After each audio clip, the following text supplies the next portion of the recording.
하나님의 말씀에 강론에 들어가기 전에 저를 따라해 주셨으면 고맙겠습니다. 성경은 하늘의 책이다. 그래서 성경을 가까이 하면 세상이 멀어지고 성경을 멀리하면 세상이 가까워진다. 오늘도 여러분과 함께 은혜의 말씀을 나누려고 하는 것은 아까 봉독해 올린 한글 킹제임스 성경 다니엘서 8장 1절에서 27절로서 마지막 때의 성경을 여는 종말론 강의 103번째로서 제3부 요한계시록 강의 44번째인 적그리스도는 누구인가, 지난번에 이어 두 번째로서 작은 뿌리다라는 제목으로 이 시간 은혜를 나누려고 합니다. 성도 여러분, 성경은 마지막 때 그리스도인들에게 예언의 말씀을 주의하라고 이렇게 권면하고 있음을 봅니다. 베드로서 1장 19절에 보시면 우리에게 더 확실한 예언의 말씀이 있으니 날이 새어 샛별이 너희 마음에 떠오르기까지 너희가 어두운 곳에서 빛나는 빛에 주의하듯이, 이 예언의 말씀에 주의하는 것은 잘하는 것이니라 그랬습니다. 우리 주 예수 그리스도님께서 오실 때까지 어두운 곳에서 빛나는 빛을 주의하듯이 예언의 말씀을 주의하라는 것은 잘하는 것이라고 말씀하셨습니다. 하나님께서는 그분의 영원한 계획을 성경에 기록하셨으며 특히 주님의 사랑하는 자녀들을 데리러 오실 때가 언제인가를 보여주는 여러 가지 표적들에 관한 말씀들을 기록해 놓으셨습니다. 주님께서 오실 때가 가까울수록 거짓 교사들과 미혹하는 자들이 함께 나타나지만 하나님께서 주신 최종 권위인 성경 말씀을 믿고 실행하는 그리스도인들에게는 더 확실한 예언의 말씀을 영적 눈을 열어 깨닫게 해주시고 견고한 소망 가운데 다시 오실 주 예수 그리스도님의 재림을 기다리게 하셨습니다. 그런데 우리 주 예수 그리스도님의 재림이 다가올수록 사탄의 계략은 더 심각해지고 있다는 것입니다. 주님의 재림이 가까울수록 사탄은 자기 때가 가까웠다는 것을 잘 알고 있기에 사탄은 성경에 예언된 주 예수 그리스도님의 왕국이 얼마 안 있어 이 땅에 세워지는 것을 방해하기 위해서 이 세상 사람들과 성도들을 미혹하기에 더욱더 열을 올리고 있습니다. 그러하기에 온 세상은 마귀의 미혹에 걸려 넘어지고 있으며 더욱더 주 예수 그리스도님을 거부하고 있는 것입니다. 성도 여러분, 정신 차리시기 바랍니다. 마지막 때에 미혹하는 영이 온 세상을 자신의 수하에 넣기 위해서 하고 있는 가장 큰 일은요, 온 세상을 함께 이렇게 모으는 것입니다. 바야흐로 마지막 시대인 지금 온 세상은 하나가 되기 위해 모이고 있습니다. 동서간의 냉전이 사라졌고 유럽도 하나가 되어가고 있습니다. 스포츠나 음악, 영화, 이런 축제 등 모든 문화 행사들은 하나같이 하나됨과 화합을 그 주제로 삼고 있습니다.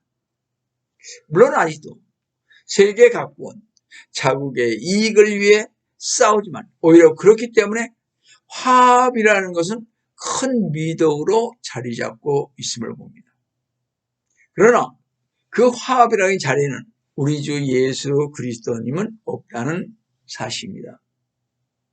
서로 다른 두 집단이 어떻게 하나가 되기 위해서는 둘 중 하나가 완전히 우세하여 상대방이 모든 것을 포기하게 하고 흡수하든지 아니면 서로가 상대방과 다른 고유의 것들을 조금씩 양보하고 타협해가며 서로 눈높이를 맞출 때에만 가능한 것입니다. 이때 중요한 것은 하나가 되자는 모토뿐입니다. 하나가 될 수만 있다면 서로의 것들을 포기해야만 합니다.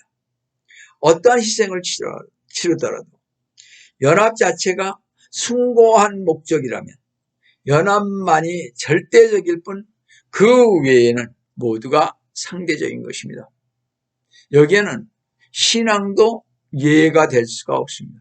서로가 하나 될 수만 있다면 종교 간의 벽을 허물어야 하고 또 그러면 서로 간의 교리를 포기하거나 무시해야 하는 것입니다. 절대 신앙하는 것이 없기에 주 예수 그리스도님마저도 포기한다는 말이 되는 것입니다.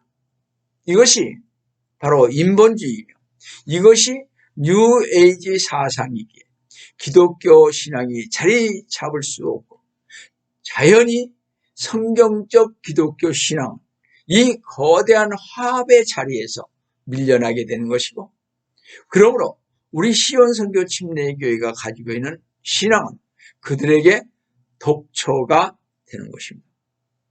그렇게 저희 교회의 보수적 신앙을 흔드는 거짓 교회와 거짓 그리스도인과 거짓 목사들은 이 거대한 화합의 자리에서 밀려나지 않기 위해 어떻게 해요? 에큐메니칼 운동에 참여하는 것입니다. 자칭 보수라고 하는 분들이 말이죠. 오늘날 너무나도 당연하게 이루어져 가고 있는 교계의 흐름은 다름 아닌 교회 일치운동인데 로마 가톨릭의 주도로 행해지고 있는 이 에큐메니칼 운동은 각 종파 간의 탐을 헐고 장로교도 오고 감리교도 오고 순복음교도 오고 침례교도 오고 안식교도 오고 몰몬교도 오고 여호와 증인도 오고 심지어 불교도 또 이슬람교도 사랑의 정신으로 하나가 되자는 것입니다. 그곳의 무속신앙도 말이죠. 이것은 말로만 하나가 되자는 것이고 여기에서 주 예수 그리스도님의 그 중요성은 배제하고 오직 사랑만이 중요한 문제로 남게 될 것입니다. 주 예수 그리스도님보다 사랑이 더 중요하다면 이것은 이미 인본주의적인 사랑이 될 것이고 따라서 기독교 신앙 자체도 세상의 다른 종교들과 문화들과 화합할 수 있다는 것을 의미하는 것입니다. 여러분, 지금 우리가 교계 안팎에서 자주 듣는 말이 뭐예요? 사랑과 화합, 일치, 단결이라는 말이지 않습니까? 절대적인 성경적 신앙을 내세우는 참다운 그리스도인들만이 이곳에 참여하지 않을 것이며 그러므로 그런 교회는 아마 다른 많은 교회들로부터 이단으로 정죄받고 제외될 것입니다. 성도 여러분, 그러면 이 대화합의 결과는 무엇입니까? 무엇이냐는 거예요. 주 예수 그리스도를 배제한 상태에서의 대화합은 무엇을 의미하는가? 이것은 두말할 나 없이 적 그리스도를 맞이하기 위한 대화합인 것입니다. 오늘날 세상과 교회를 한번 둘러보시기 바랍니다. 교회 안팎에서 모두가 연합을 외치고 있지 않습니까? 화합하자. 우리 같이 하자. 이런 일들이 이 시대에 절정을 이루고 있다는 사실은 바로 지금이 마지막 때이며 적 그리스도가 출현하기 직전이라는 것을 보여주고 있습니다. 성도 여러분, 지금 사탄은 자신의 출현을 앞두고 세상을 자기에게로 모으고 있습니다. 세상이 점점 악해짐에도 불구하고 여전히 사람들이 세상에 대한 희망을 가지고 손을 잡는다는 것은 그 미혹의 영에게로 강력하게 이끌림을 받고 있다는 증거입니다. 이제 이 세상은 사탄에게로 모이고 있습니다. 사탄은 이 땅에서 활동할 수 있는 모든 여건들을 갖추고 마귀는 이제 곧 그의 모습을 육신으로 현현할 것입니다. 이것은 마치 하나님께서 육신으로 오셨던 것처럼 말입니다. 디모데전서 3장 11절처럼 사탄도 육신으로 오게 될 것입니다. 이것을 성경은요, 데살로니가 후서 2장 7절에서 불법의 신비라고 말하고, 또 요한일서 2장 18절에서는 적그리스도라고 말하는 것입니다. 그리고 마귀의 강력한 역사는 대환란이라 불리는 마지막 기간에 가장 크게 나타날 것입니다. 대환란 기간 때에는 마귀가 육신을 입고 이 땅에 서서 강력하게 역사할 것입니다. 대환란기 때 전 세계의 정치적 권력은 적그리스도라는 한 사람의 손에 넘겨질 것입니다.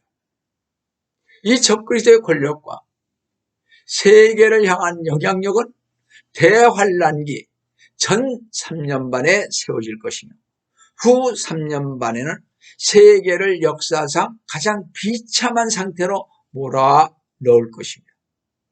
이 마지막 때에 적그리스도를 요한일서 2장 18절에서 어린 자녀들아, 이것이 마지막 때라. 적그리스도가 올 것이라고 너희가 들었던 대로 지금도 많은 적그리스도가 일어났으니 이로써 우리가 마지막 때인 줄 아느니라. 이 적그리스도라는 말이 7번 기록된 것 중에서 처음 2번이 요한 1서에 나옵니다. 그리스도로 적은요, 무엇을 대신하여, 또 반대하다, 거스리다, 거의 비슷하다라는 뜻입니다. 바로 적그리스도는 주 예수 그리스도님을 대신하여 할 뿐만 아니라 예수 그리스도님을 거의 유사하게 모방한 존재로서 주 예수 그리스도님을 반대하고 거스리는 자인 것입니다. 이 적그리스도는 주 예수 그리스도님 다음으로 중요한 존재로서 다니엘 선지자는 작은 뿔로 불렀고, 또 사도 요한은 짐승으로 불렀으며, 데살로니가 후서에서 사도 바울은 멸망의 아들이라 불렀습니다. 이렇게 적그리스도를 이런 말로서 불렀죠. 성경은 왕으로 재림하시는 주 예수 그리스도님에 대해 집중적으로 예언했습니다. 또한 적그리스도에 대해서도 집중적으로 예언하고 있다는 것입니다. 왜냐하면 적그리스도는 주 예수 그리스도님과 그 성도들을 대적할 존재이며, 또한 주 예수 그리스도님께서 그 적그리스도를 멸하심으로써 어떻게 재림하실 것이기 때문입니다. 자, 그럼 적그리스도는 어떤 인물이며 진정 적그리스도는 누구인가 하는 것입니다. AD 1세기경에 박해받은 많은 성도들은 로마의 네로 황제가 적그리스도라고 생각을 했습니다. 또 종교개혁 시대 이후로는 교황과 그의 카톨릭 교회가, 또 로마 카톨릭은 어떻게 종교개혁가인 마틴 루터와 개신교를 적그리스도라 했습니다. 그뒤 세상의 사람들은 나폴레옹을, 또 히틀러를, 무솔리니를, 하물며 오바마 있잖아요. 미국의 전 대통령도 적그리스도라고 말하기도 했습니다. 이렇게 무성한 말들이 오고 갔지만, 그러나 어느 누구도 성경에 묘사된 적그리스도의 모습과 같은 사람은 제가 지금 얘기한 중에 아무도 없었습니다. 적그리스도에 대한 많은 예언이 있지만 무엇보다도 다니엘서를 통해 적그리스도의 모습과 성격을 확인해 볼 수가 있습니다. 그래서 오늘은 그것을 한번 살펴볼까 합니다.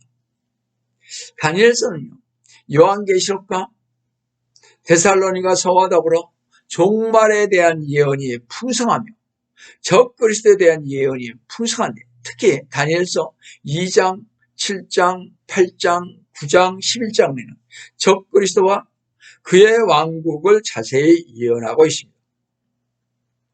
다니엘서 7장에는 4 짐승이 등장하는데요, 마지막 짐승이 적그리스도 왕국인데, 그 짐승이 10뿌리를 가졌다는 것은 다니엘서 2장에서요, 10발각으로 구성된 왕국이라는 것과 동일한 모습인 것을 알 수가 있습니다.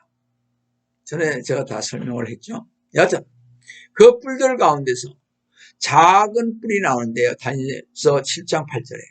그 뿔은 적그리스도를 가리키기에 적그리스도는 고대 로마 제국의 영토 안에서 나오게 된다는 것입니다.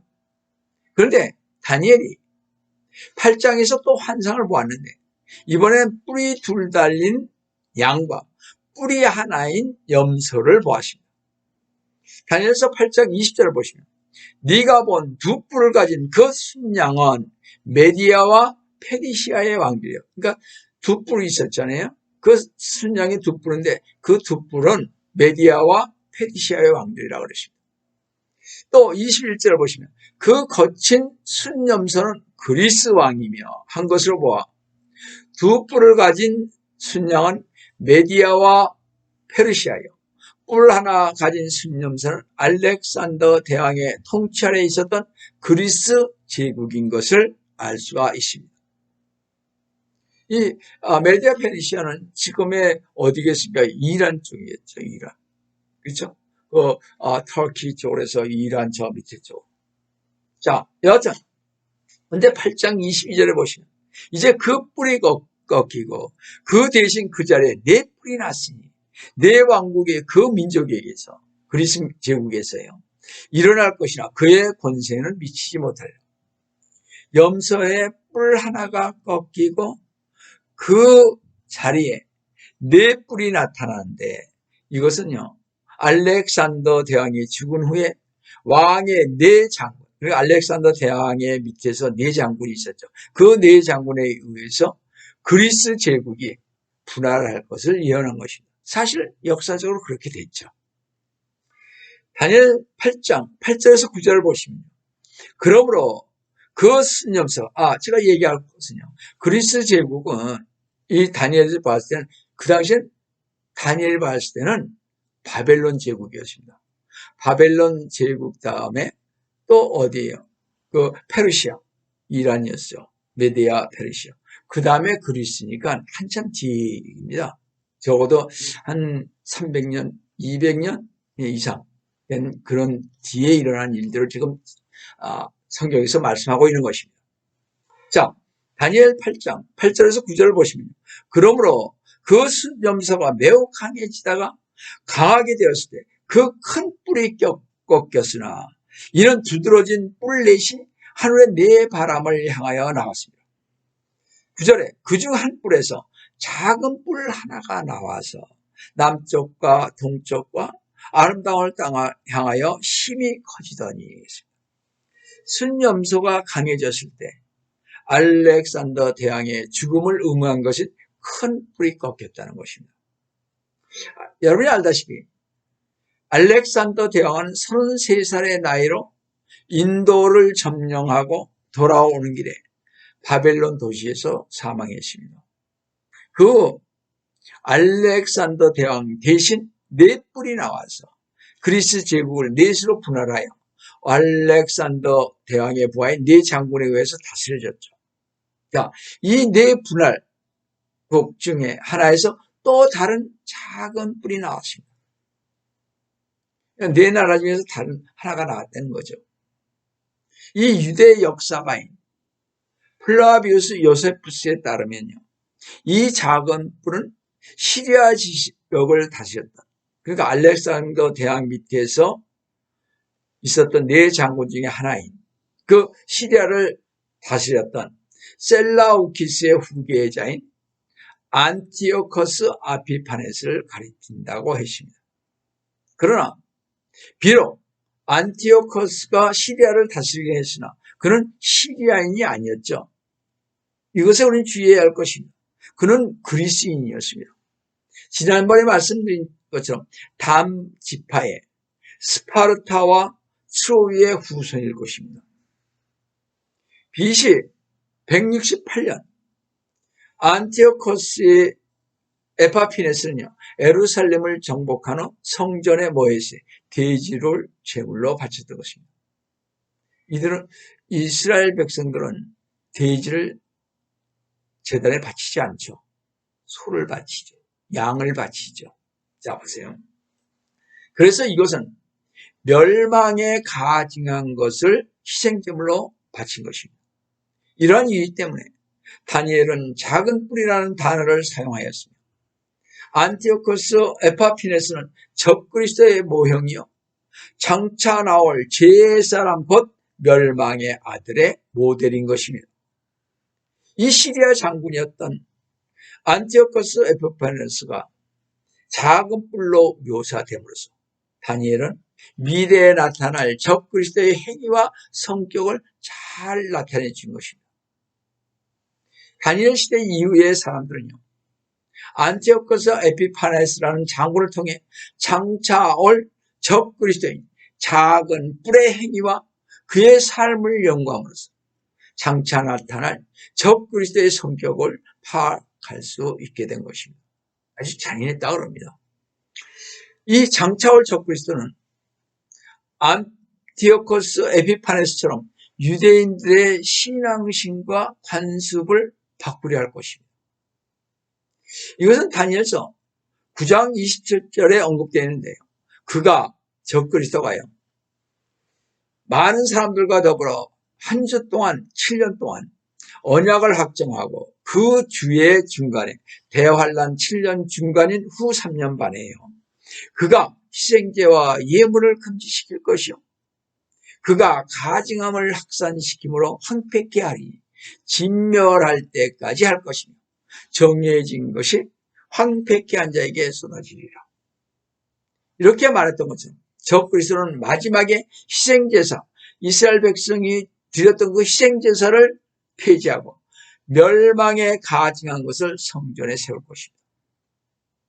이 가브리엘 천사는 다니엘에게 적그리스도가 유대인들과 맺은 언약을 파기하는 것은 70주의 마지막 한 주, 즉 7년 대환란의 중간에 있다고 말해줬던 것입니다. 얼마나 예언이 정확한지 알 수가 없습니다. 주 예수 그리스도님께서도요, 마가복음 13장 14절에서 이렇게 말씀하셨죠. 그러나 너희가 선지자 다니엘이 말했던 멸망에 가증한 것이 서지 못할 곳에 서 있는 것을 볼 때면 읽는 자는 깨달으라. 유대에 있는 자들은 산으로 도망하라 그랬습니다. 장차 멸망에 가증한 것이 다시 한번 예루살렘에 세워집니다. 미래에 나타날 작은 뿌린 첫 그리스도는 유대의 성전 제사를 부활시켰다가 다시 그것을 폐지시킬 것이며, 그러고 난 다음에 그럼 뭐라고 했어요? 자신이 하나님이라고 할 것입니다. 이것이 다니엘서 11장 36절 보시면요, 그 왕이 자기 뜻대로 행하고 자신을 높일 것이요 모든 신보다 자기를 높이고 신들의 하나님일 것을로 이상한 일들을 말할 것이며 그 분노가 마칠 때까지 번성하리니 이는 작정된 일이 이루어질 것입니다. 여기에서 뭐래요? 제 멋대로 행하고 자신을 스스로 높여 뭐라 하세요? 모든 신보다 자기를 높이고 신들의 하나님을 거슬러 이상한 일들을 말할 것이라고 한 이 왕은 누구겠습니까? 이사야 14장 13절을 보시면 내가 하늘에 올라가서 내 보좌를 하나님의 별들보다 높일 것이요 내가 또한 북편에 있는 회중의 산 위에 앉으리라. 이렇게 사탄은요 항상 자기의 뜻대로 행하는 자인 것을 볼 수가 있습니다. 자기 스스로가 최고라는 거죠. 그래서 하나님을 대적했던 거 아닙니까? 여튼 데살로니가 후서 2장 4절에 그는 대적하는 자며 또 하나님이라 불리는 모든 것과 숭배받는 대상 위에 자신을 높여 하나님의 성전에 앉아 하나님처럼 보여 자신을 하나님이라고, 적그리스도는 자기 멋대로 행하고 자신을 하나님이라고 하는 자인 것입니다. 이게 후 3년 반 때 성전에 앉아서, 그때가 제3성전이 되겠죠. 그죠? 제3성전에 앉아서 자기가 하나님이라고, 너희들은 나가 주니까 하나님이 나를 섬기라고 할 것입니다. 여하튼 이 적그리스도는요 하나님의 분노, 그러니까 하나님이 얼마나 화가 나셨겠어요. 근데 이 적그리스도는 하나님의 분노가 찰 때까지 번성할 것입니다. 하나님께서는요 적그리스도가 이 세상에 등장할 때 적그리스도의 출현이 어마어마한 장관을 이루며 군림하는 모습을 모든 세상 사람들에게 일부러 보여주시고자 해서 악인들이 번성하는 것처럼 적그리스도를 아주 번성케 할 것입니다. 세상에 저런 사람이 없을 정도로 만들 것입니다. 한창 세계를 주무르며 무인격으로 통치할 때 적그리스도의 멸망을 통해 하나님의 위대하심을 그때 드러내실 것입니다. 이 세상 모든 사람들은 이 적그리스도를 멸망시키는 그 주님의 장엄하신 이력 앞에 압도되어 주님께 무릎을 꿇고 경배를 드릴 것입니다. 자, 또 다니엘서 11장 37절 보시면 또 그는 자기 조상들의 하나님이라는 말에서 적그리스도는 유대인인 것을 알 수가 있습니다. 왜냐? 그는 자기 조상들의 하나님이다. 그러니까 이 적그리스도는 유대인이고 그래서 제가 자꾸 말씀드린 단지파에서 나올 것이다. 또 유럽의 합스버그 왕가에서 멜로빙가의 합스버그 왕가에서 나올 것이다. 자꾸 얘기를 하는 것입니다. 자, 뿐만 아니라요. 적그리스도의 특징 중 하나는 그가 평화를 외칠 점이라는 것입니다. 근데 그 평화는 거짓 평화이며 결국 평화의 약속을 깨고 압제하게 될 것입니다. 모든 세상 사람들. 다니엘서 8장 25절 보시면 그의 지혜를 통하여 그가 자기 손에 기술을 늘려서 자기 마음속에 자신을 높이고 평화로 많은 것을 말하리라. 평화로 많은 것을 말한다 그러십니다. 또 다니엘서 11장 21절을 보시면 또 그의 자리에 한 비열한 사람이 있으니 사람들은 그에게 왕국의 명예를 주지 아니할 것이라. 그는 평화롭게 와서 술책으로요 그 왕국을 얻을 것이며 했습니다. 이와 같이 적그리스도는 평화의 사도를 자칭하고 평화의 왕으로 가장하여 등장할 것입니다. 평화를 외칠 것입니다. 화평을 외칠 것입니다. 우리는 하나가 되자고 할 것입니다. 세계가 하나가 되자고 할 것입니다. 매우 긍정적인 메시지로 사람들을 속일 것입니다. 따라서 마지막 때가 올수록 세상은 평화를 강구하고 세계적 지도자로 나오는 사람들은 평화를 약속하게 되고 적그리스도는 거짓 평화를 약속하는 마지막 인물이 될 것입니다. 성도 여러분, 만일 세계에 평화를 가져오고 세계의 큰 분쟁들을 해결할 수 있는 사람이라면 얼마나 큰 인기와 환영을 받겠습니까? 적그리스도는요, 이러한 일을 행할 것입니다. 세계는 평화와 번영을 약속하는 적그리스도에게 희망과 기대를 걸 것이고 적그리스도를 맞이할 것입니다. 그러나 세상의 많은 사람들은 이러한 일이 잠깐 지속되려는 사실을 깨닫지는 못할 것입니다. 적그리스도는 얼마 안가 약속을 깨뜨리고 압제할 것입니다. 따라서 하나님의 말씀을 믿고 영적 분별력이 있는 성도들은 세상의 마지막 때를 향해 가는 방향과 속도를 가늠하면서 더욱더 깨어 있어야 할 것입니다. 그럼 성도 여러분, 우리에게는 이런 의문점이 생깁니다. 사실 적그리스도가 오기 전에요, 우리가 휴거된다면 이런 문제에 우리가 관심을 가질 필요가 있겠느냐 이렇게 얘기를 하고 있습니다. 그러나요, 우리가 이런 것에 관심을 가져야 하는 이유는 적그리스도가 다가올수록 주 예수 그리스도의 재림과 휴거 또한 다가오기 때문에 우리는 더욱더 깨어 있어야 하기 때문에 그렇습니다. 깨어 있지 않다가 주님께서 벼랑으로 오시면 준비되지 않은 사람은 어떻게 되겠어요? 대환란은 넘어가게 되겠죠. 휴거가 되지 못하고. 자, 다니엘 선지자가 작은 뿔이라고 부린 적그리스도는 어느 날 여러분 반드시 세상에 출현할 것입니다. 공중에서 나팔 소리가 울리고 성도들이 휴거한 후에 적그리스도는 출현할 것입니다. 적그리스도는 대환란 그 초기에 자신의 모습을 드러낼 것이고 적그리스도의 출현 7년 대환란이 시작된다는 사인인 것입니다. 성도 여러분, 이제 곧 적그리스도가 나타날 것이고 세상은 대환란 기간으로 접어들 것입니다. 그때 적그리스도 숫자는 666표를 받지 않으면 상거래를 할 수 없을 만큼 온 세상은 그의 통제 아래 들어갈 것입니다. 물론 성도들은 그 전에 휴거를 받죠. 그래서 우리는 휴거의 영을 달라고 그래서 기도하고 있지 않습니까? 그래서 누가 적그리스도가 되든지 상관이 없고 우리에게는 큰 의미는 없을 것입니다. 하지만 잘 들어보세요. 예언이 성취되고 사회 분위기가 적그리스도의 길을 예비하는 것으로 흘러가는 이때 우리는 우리의 임무를 확실히 수행해야 할 것입니다. 무엇을? 그래서 우리는 알지 못한 세상 사람들에게 이제 주님의 그 휴거의 날이 온다고, 이제 적그리스도가 온다고, 대환란이 온다고, 그러니까 여러분들 휴거 받아야 한다고, 우리 주님께서 공중 재림하실 때 여러분 휴거 받아야 한다고 여러분들 외쳐야 할 것입니다. 우리는 주님 앞에서 책망받지 않도록 우리 스스로를 더욱 뒤돌아보아야 할 것입니다. 그날의 상을 받을 수 있도록 주님을 위해 많은 일을 해야 할 것입니다. 무엇보다도 대환란에 남아 멸망당할 사람들을 줄이기 위해서 복음 전파에 더 많은 시간을 내며 노력을 해야 할 것입니다.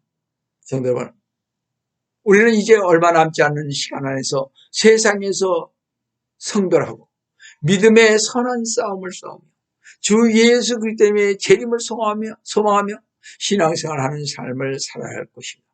그리고 성도 여러분, 우리는 기뻐해야 할 것입니다. 종말에 대한 예언들이 성취되어 감에 따라 우리가 휴거되어 주님을 뵐 날이 더욱더 가까워진다는 사실이 우리를 환희에 들어가게 하지 않겠습니까? 성경된 예언의 말씀이 이루어질 날이 멀지 않은 이때 우리는 그것을 인식하면서 깨어있기를 속히 오리라 하신 주 예수 그리스도의 이름으로 축원드립니다. 다 같이 기도하겠습니다. 사랑의 하나님 아버지, 오늘도 주님의 은혜를 진심으로 감사를 드립니다. 주님께서 저희와 함께 해주심을 감사를 드립니다.